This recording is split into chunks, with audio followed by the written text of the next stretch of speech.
আসসালামু আলাইকুম। গতকাল আমি কিছু কথা বলছি যে আসলে আমাদের কিছুই হবে না, ঠিক আছে? আমি বলছিলাম কথাগুলো কালকে, হ্যাঁ। তো যাই হোক, আমি কথাগুলো ইনফরমেশনের ভিত্তিতেই বলছিলাম। আর কথা হচ্ছে যে ভাই, একটা কথা বলি, এত সোজা একটা দেশ মনে করেন যে আপনার ওরা মানে এই করে ফেলবে সেই করে ফেলবে, হ্যাঁ। এই যে দেখেন যতটুকু করছে এটার জন্য মনে করেন যে খেসারত দিতে দিতে অবস্থা শেষ হয়ে যেতেছে ওদের, ঠিক আছে?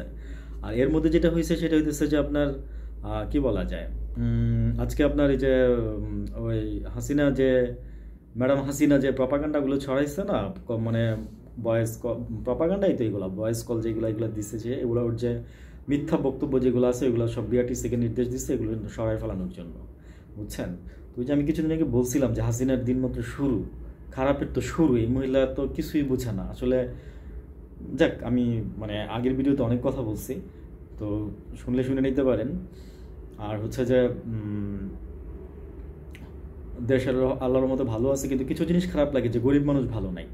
হুম এই জিনিসটা নিয়ে কেউ কথা বলে না। গরিব মানুষ যারা আছে, হ্যাঁ, গরিব ভালো, আসলে কি গরিব মানুষ বলতে আমি বুঝাইতে চাচ্ছি যে মানে সবাই মানুষ, সৃষ্টির শ্রেষ্ঠ জীব। আমার কথা হচ্ছে সবাই মানুষ, মানুষকে গরিব ধনী দিয়ে বিচার না। মানুষ যার মন বড় সে হচ্ছে যে বড় লোক আমার কাছে, আর যা মানে যে বড় লোক হয়েও যে মানে ছোট লোকের মতো কাজ করে সে হচ্ছে আমার কাছে গরিব। তো আমি এভাবে বলতে না, যে আমি বলতে চাচ্ছি যে আপনার এই ওরা ভালো নাই, হ্যাঁ, বাইরে বেরোলে দেখা যায়, কারণ ওরা খুব কষ্ট করতেছে।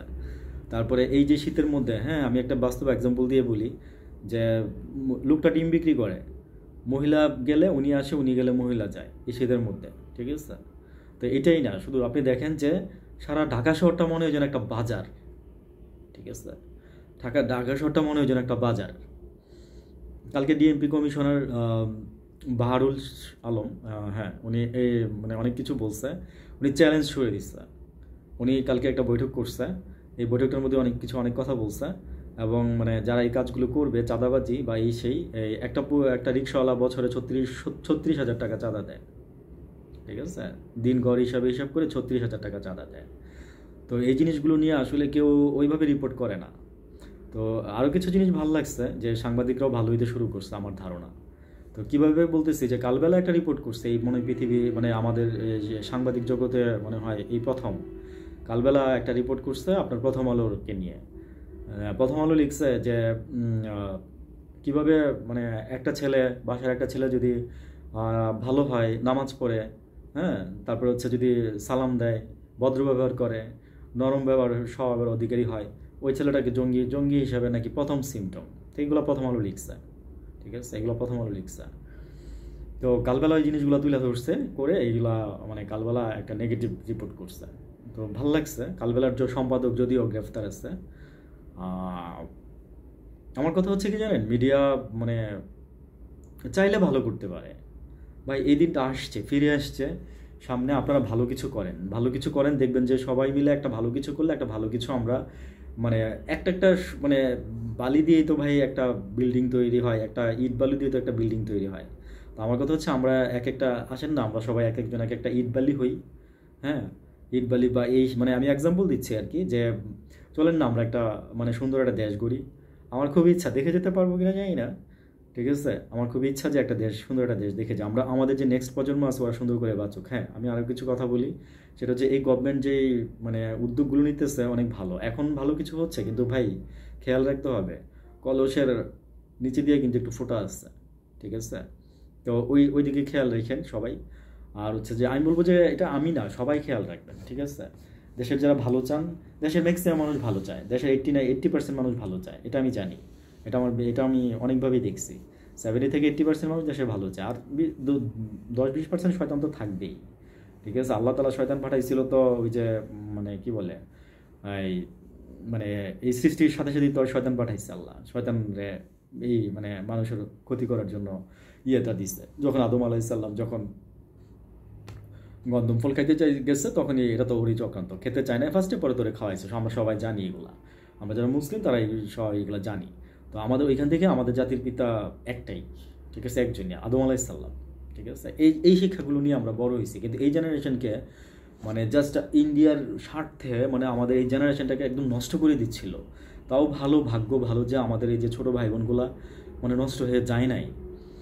ঠিক আছে, আমি অনেক দেখছি ওরা অনেক ভালো, অনেক ভালো, অনেক পোলাইট। ঠিক আছে, হ্যাঁ কিছু তো ব্যতিক্রম থাকবে, মানে কিছু একটা ইয়া থাকবেই, 5% বা 10% থাকবে, কিন্তু আমার কথা হচ্ছে আমি যা দেখতেছি অনেক ভালো মাশাআল্লাহ। এদের যদি ঘুরে তুলতে পারেন, আর আমি সরকারের কাছে বারবার একটা অনুরোধ করবো, আপনারা যদি এই ভিডিওগুলো দেখেন, হ্যাঁ মানে আমি কখনো ওই যে লাইক শেয়ারের কথা, সাবস্ক্রাইব করার কথা বা শেয়ার করার কথা আমি বলি না। কেন বলি না? কারণ হচ্ছে আসলে আমি এখানে এগুলো পাওয়ার জন্য ওইভাবে মানে আহামরি মানে একদম আসি নাই বা এরকম কিছু না। আমি জাস্ট আমার মনের অনেক দিন এই কথাগুলো জমা ছিল, তাই আমি বলি আমি এই দেশটাকে নিয়ে চিন্তা করি, কারণ চিন্তা করি দেশটাকে ভালোবাসি, দেশটাকে তো আমি মা বলি। ঠিক আছে, আমার কথাগুলো শুনে হয়তো অনেকে হাসবেন, হ্যাঁ অনেকে হয়তো বা টিটকারি করবেন, আমার তাতে কিছু যায় আসে না ভাই, যে বুঝাক সে ঠিকই বুঝবে। ঠিক আছে, যে মানুষ মনুষ্যত্ব বোধ নিয়ে, যে অ্যাকচুয়াল মানুষ, পার্সোনালিটি সম্পন্ন, যে সে ঠিকই বুঝবে আমার কথাগুলো। তো আমি বলতেছি আমার কথা হচ্ছে আপনারাও বলেন, হ্যাঁ আমার কথা হচ্ছে যে আমি সুন্দর একটা দেশের কথা বলি, আমি সুন্দর একটা দেশের কথা বলি। অনেকে অনেক সাবজেক্ট নিয়ে কথা বলে, বাট আমি আমার দেশের একটা সুন্দর একটা কালচার চাই। এই যে গত কয়েকটা বছরে আমাদের কালচারটাকে পুরো ধ্বংস করে দিচ্ছে। ঠিক আছে, এখন মুস্তফা সরোয়ার ফারুকীর নিচে এখন জানি না উনি আসলে কতটুকু কী করবে বা কী করতে পারবে না। তো এনিওয়েজ আমার কথা হচ্ছে যে আমরা সবাই দেখি সামনে কি হয়, হ্যাঁ তবে আমি আশা করতেছি এখন ভালো কিছু হবে ইনশাল্লাহ সামনে।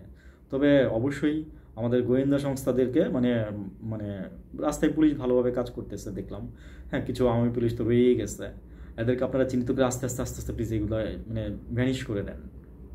ঠিক আছে, এবং দেশের বিরুদ্ধে যে ষড়যন্ত্র করবে মানে যে যেখান থেকে পারেন আওয়াজ তুলবেন, আওয়াজ দিবেন। ঠিক আছে, এই গভর্নমেন্টকে ধরাই দিবেন এবং আমরা সবাই মিলে প্রতিহত করবো। এই যে জাতীয় ঐক্যের জোট, এই জোটটা মানে মানে কি বলবো, যে এই দেশের জন্য মানে কত বড় যে একটা ভালো জিনিস হয়েছে এটা আপনারা কল্পনাও করতে পারবেন না। ডক্টর ইউনূস সরকার আসার পর একটা কথা বলছিল যে এই মানে আমি ঘরে ঘরে এই স্বাধীনতার সুফল পৌঁছাই দিব। ঠিক আছে, ঘরে ঘরে আমি এই স্বাধীনতার সুফল পৌঁছাই দিব, সবাই এই স্বাধীনতার ভোগ করবে। আমি বলতে চাচ্ছি যে এই কথাটা যেন আমরা বাস্তবে দেখি। ঠিক আছে, এই কথাটা যেন আমরা বাস্তবে দেখি, যেই সরকারি আসুক এরপর থেকে আমরা আর কোনো টালমাটাল কিছু চাই না। ইন্ডিয়া আমাদের এখানে হাত দিবে, এখন তো সবার কাছে স্পষ্ট। হাসিনার কারণে মনে করেন যে কোনো কিছু সবাই জানতে পারতো না, করতে পারতো না, এখন তো সবার কাছে স্পষ্ট। এখন তো আমরা সম্মিলিত শক্তি, তো আমরা কেন পারবো না ভাই বলেন? আমরা তো যুদ্ধ করছি এক সময়, 24 সালে এসে আবার যুদ্ধ করলাম, তো ইনশাল্লাহ আমরা পারবো। ঠিক আছে, আমরা অন্যরকম জাতি পৃথিবীর মধ্যে। আমরা ভাষার জন্য যুদ্ধ করছি, আমরা এই স্বাধীনতার জন্য, 2বার স্বাধীনতার জন্য আমরা যুদ্ধ করছি, কিন্তু পৃথিবীতে কোনো জাতি ভাষার জন্য যুদ্ধ করে নাই। ঠিক আছে, তো আমি আরও কিছু কথা বলি, সেটা হচ্ছে যে পাকিস্তান থেকে আমাদের জাহাজ আসতেছে আরেকটা। পাকিস্তান যদি যুদ্ধ এরকম কিছু হয়, সবার আগে আমাদের সাহায্য করবে পাকিস্তান। ব্রিটিশরা মনে করেন যে মানে মানে ওরা তো ফাজিল ছিল আসলে, মানে ডেভেলপ করছে সারা পৃথিবীটাকে মোটামুটি, মানে ওরা কম বেশি অনেকটা ওদের হাত দিয়ে করা। এই যে আমাদের দেশের রেল লাইন, আমাদের দেশে এই যে চা বাগান, এগুলো ওদের হাত দিয়ে, কারণ ওরা তো চায়ের জন্য আমাদের দেশে আসছে। ঠিক আছে, ওরা এক একটা লাভের জন্য এক একটা দেশকে ওরা স্বাধীন করছে, ওরা এক একটা দেশকে এইভাবে করে নিচ্ছে। তো এরকম আর কি বিষয়গুলো। ঠিক আছে, এগুলো অনেক বিস্তারিত আলাদা, এগুলো করতে গেলে আমার অন্যদিকে চলে যেতে যাবো। তো আমি এগুলো নিয়ে দেখি ধীরে ধীরে কথা বলবো আর কি, যদি আপনারা শুনতে চান। আর ভালো লাগলে ভাই আমার কথা হচ্ছে যে সাবস্ক্রাইব করেন, হ্যাঁ এই ফার্স্ট বললাম আর কি। তো যাই হোক, আর কখনো এগুলো বলবো না, আমি এগুলোর জন্য আমি আসি নাই। আর আমার কথা হচ্ছে যে ভালো কথা হইলে মানুষের কাছে পৌঁছাই দিবেন। আপনি নিজে নিজে যদি আমার মনে হয় যে না এই জিনিসটা আমার ভালো লাগছে, বা আপনি নিতে পারবেন, যেটা আমরা বলি যে আমি এই জিনিসটাকে রপ্ত করবো, তাহলে আপনি করেন, আমার কোনো আপত্তি নাই। আমার কাছ থেকে আমি আপনার কাছ থেকে শিখবো, আপনি বলেন আপনার কাছ থেকে আমি শিখবো। ভালোটা আমি আপনার কাছ থেকে অবশ্যই আমি মেনে নিব। আমি যুক্তিতর্ক দিয়ে আমি কথা মেনে নিতে পছন্দ করি। ঠিক আছে, আমার আবেগী কথাবার্তা বা এগুলো আমার পছন্দ না। হ্যাঁ আবেগ আমার আছে, কিন্তু আবেগকে আমি জাস্ট এখন পায়ের নিচে রাখছি বিভিন্ন কারণে।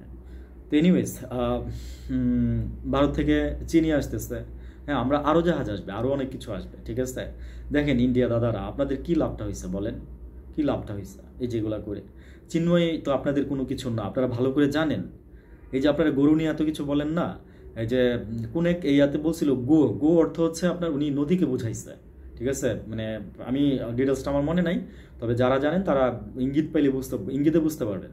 তো এখানে কোথায় নাকি লেখছে আপনার গো হত্যা মহাপাপ, তো ওই যে নদীকে নিয়ে লেখছে যে গো, আগে মানে নদীর দুটা সমার্থক শব্দ আছে, একটা নদী একটা গো এরকম। তো ওইটার এই যে গৌরে এরা গরু বানায়া মনে করেন যে এই ধরনের কথাবার্তা বলতেছে। একবার একটা টিভি চ্যানেলের মধ্যে একজন হিন্দু মুসলিমের মধ্যে এরকম একটা চ্যালেঞ্জ করে মনে করেন যে ওই ছেলেটা পরে এই কথাটা মানে হিন্দু ছেলেটা এই কথাটা পরে খুব ভালোভাবে চিন্তা করছে যে আসলে কি আসছে আমাদের গরু খাওয়ার, গরুর মাংস খাওয়া নিষেধ। ভাই ঠিক আছে আপনারা খায়েন না, আমরা তো আপনাদের জোর করতেছি না, কিন্তু আপনাদের দেশে যে আমাদের যে মুসলিম ভাইদের যে গরু জবাই করলে যে আপনারা মারেন, ধরে মারেন, তারপর খুনও করে ফেলাইতেছেন, মায়েরা ফেলাইতেছেন, তারপরে ফ্রিজে গরুর মাংস রাখলে মনে করেন যে আপনারা মানে ওদেরকে গিয়ে মারেন কেন ভাই? আমরা কি আপনাদের দেশে হিন্দুদের মারতেছি? আপনাদের হিন্দুরা যে মনে করেন যে মাছ খায় না, নিরামিষ খায়, বা মানে এটসেট্রা ওরা যে কচ্ছপ খায়, হ্যাঁ ভাই হিন্দুরা যে কচ্ছপ খান, আপনারা কি? আমরা কি? কচ্ছপের রান্নাগুলো তো দূর দূরান্ত একটা বাজে গন্ধ বের হয়।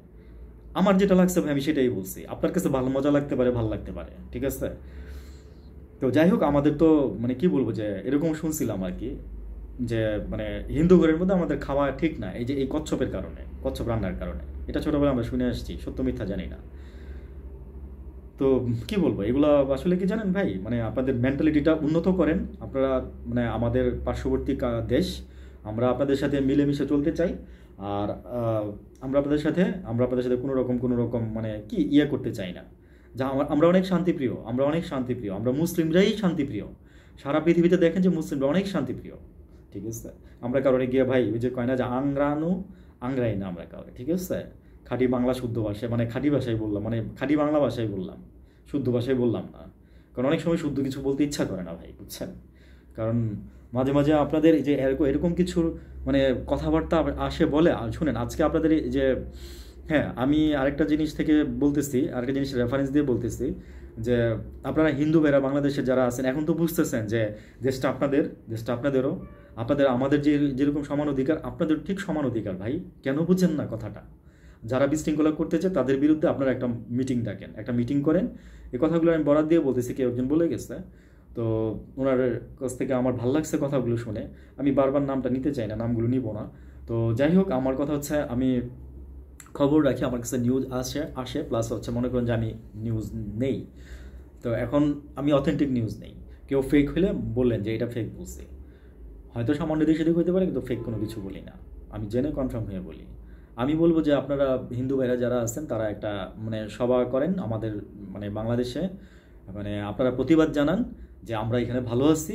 ইন্টারন্যাশনাল যে জিনিসগুলো তুলে ধরতেছে আপনাদের এই যে দিল্লি এবং বা কলকাতা বা মানে এটসেট্রা আরও দেশের হিন্দু লোক, তাদেরকে আপনারা বলেন যে আমরা ভালো আছি, আমরা আপনাদের সাথে আছি, আমরা আপনাদের সাথে একাত্মতা পোষণ করবো। একাত্মতা ভাই, আমার কথা হচ্ছে মারামারি করে, এই কাটাকাটি করে, বা এরকম করে, এরকম বিদ্বেষ হিংসা ছড়ায় আপনারা কি পাবেন? কি আশা করতেছেন? মানে কি আশা করেন? কোনো কিছু আশা মানে এর চেয়ে কি বেশি কিছু পাবেন এখন যেমন আছেন? বা সামনে যা কিছু পাবেন তার চেয়ে কি ভালো কিছু পাবেন? একটা সিম্পল মানে ইকুয়েশনের ব্যাপার, ঠিক আছে? একটা সিম্পল ইকুয়েশনের ব্যাপার। তো এনিওয়েজ, আমি আপনাদেরকে একটা কথা বলি ভাই, আসেন আমরা হিন্দু মুসলিমের এই দেশ, আমরা মিলেমিশে ভাই ভাই হয়ে চলি। আর মিথ্যা গুজব রটানোর জন্য মানে যারা নাকি সংবাদ প্রচার করেন বা বলেন, কথা বলেন এই মিডিয়াতে আইসা, প্লিজ আমার অনুরোধ, দয়া করে আপনারা মানে জাস্ট অথেন্টিক খবরটা দিবেন। কারণ আমাদের বাংলাদেশের মানুষ এমনিতে খুব পরিশ্রম করে। আর আমি গভর্নমেন্টকে একটা কথা বলি, সেটা হচ্ছে যে মানে এইভাবেই বলতেছি, নাহলে বুঝবে না হয়তো, বা অন্যভাবে বললে অনেকেই, গরিব মানুষরা ভালো নাই, প্লিজ ওনাদের দিকে তাকান, ওনাদের দেখেন কর্মসংস্থানের ব্যবস্থা করতে পারেন। আপনি যদি কর্মসংস্থান, আমি অন্তর্বর্তীকালীন সরকারের প্যানেলটা বলতেছি পুরোটাকে, আমি একটা কথা বলতেছি, আপনারা টেকনিক্যালের যে বিষয়গুলো, হ্যাঁ টেকনিক্যাল, আমি বলছিলাম যে জাপানে একটা রেজিস্ট্যান্সের একটা লোক এখন মানে একটা কোম্পানির মালিক, ঠিক আছে? আমাদের কথা হচ্ছে কি, আমাদের বাংলাদেশে অপার সম্ভাবনার তরুণ, এই যে মনে করেন যে রাস্তাঘাটে পড়ে মনে করেন যে মানে অর্ধেক শ্রমে কিংবা পেটে ব্যথে মনে করেন যে কাজ করতেছে, কাজ শিখতেছে, তারপরে মনে করেন যে সে কিছু টাকা মানে এদিক সেদিক করে নিজে কিছু করার ট্রাই করতেছে। ভাই এদেরকে যদি আপনারা প্রপার শিক্ষা দিয়ে যদি তৈরি করতে পারেন, বাংলাদেশে মনে করেন যে মার্সিডিজ গাড়ি তৈরি হবে, ঠিক আছে? আমি বললাম কথাটা, আমি আমার মানে গত 5-6 বছর ধরে আমি মানে গাড়ি মেনটেন্যান্সের মানে করতে আমি নিজেই যাই, তো আমি নিজেই করি, ড্রাইভ করি। দ্যাটস আমার মানে ড্রাইভার নাই, এই জন্য আমি মানে কি বলবো যে ওদের কষ্টগুলো আমি দেখি। প্লাস মনে করেন যে ওদের মানে মানে ওদের কষ্টগুলো আমি দেখি, এবং ওদের টেকনিক্যাল কাজের যে দক্ষতা, শুধু তাই না, এবং বিভিন্ন জায়গায় বিভিন্ন ধরনের ছেলে পেলে মনে করেন ছড়াই ছিটাই আসছে, দেখলে ভাই চেহারার দিকে চাই দেখে মায়া লাগে, জানেন, মায়া লাগে। আমরা তো তাও মনে করেন যে একটু মানে কাজ করে খাইতে পারতেছি বা কিছু একটা, কিন্তু ওরা মনে করেন যে এই যে মনে ঠান্ডাটা আসতেছে, বলেন আপনি কয় ঘন্টা ঠান্ডায় থাকতে পারবেন? কিন্তু ওরা মনে করেন যে ঠান্ডায় কাজ করতেছে, আমি আজকেও দেখে আসছি, ঠিক আছে ভাই? তো এইগুলো খুব কষ্ট লাগে। তো আমি এই অন্তর্বর্তীকালীন সরকারকে বলবো যে প্লিজ আপনারা এদিকে তাকান, মনোযোগ দেন, ঠিক আছে? আমার লাস্ট কথা এটাই। ঠিক আছে, ভালো থাকেন, আসেন সবাই মিলে দেশটারে ভালো করি। আসসালামু আলাইকুম।